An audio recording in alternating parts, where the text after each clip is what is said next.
Hi friends, எல்லாருக்கும் வணக்கம். நாமளே நச்சுவைக்கு உங்களை அன்போடு வரவேற்கிறேன். இன்றைக்கி நம்ம பார்க்க போகிற விடுகதை, எவர் கையிலும் சிக்காத கல், எங்கும் விற்காத கல். இதுக்கான பதிலை நான் இந்த வீடியோ லாஸ்ட்டில் சொல்கிறேன். இன்றைக்கி நம்ம வீடியோவில் பார்க்க போகிறது பனானா சாரீ.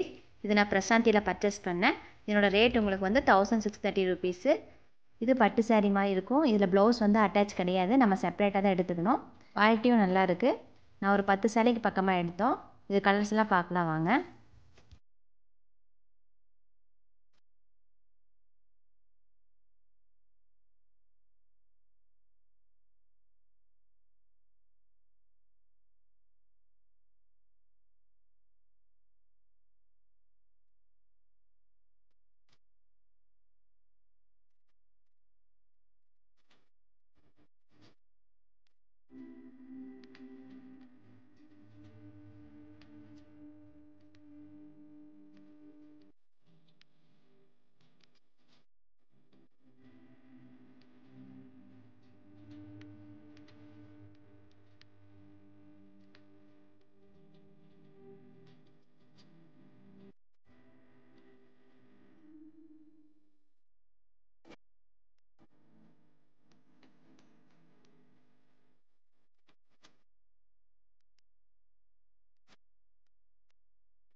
இந்த எல்லா சாரீலையுமே கான்ட்ராஸ்ட் கலர் பல்லு தான் வருது. இந்த சாரீஸ்க்கு எல்லாமே நீங்கள் டிசைனர் ப்ளவுஸ் கூட கான்ட்ராஸ்ட்டில் எடுத்து போட்டுக்கலாம். இந்த சாரீஸ் எல்லாம் நாங்கள் ரிலேஷன் மேரேஜுக்காக பர்ச்சேஸ் பண்ணோம். ஓகே ஃப்ரெண்ட்ஸ், இந்த சாரீயெல்லாம் உங்களுக்கு பிடிச்சிருந்துச்சுன்னா கண்டிப்பாக கீழே எனக்கு கமெண்ட் பண்ணுங்கள். இன்றைக்கி நான் சொன்ன விடுகதை, எவர் கையிலும் சிக்காத கல், எங்கும் விற்காத கல். இதுக்கான பதில் விக்கல்.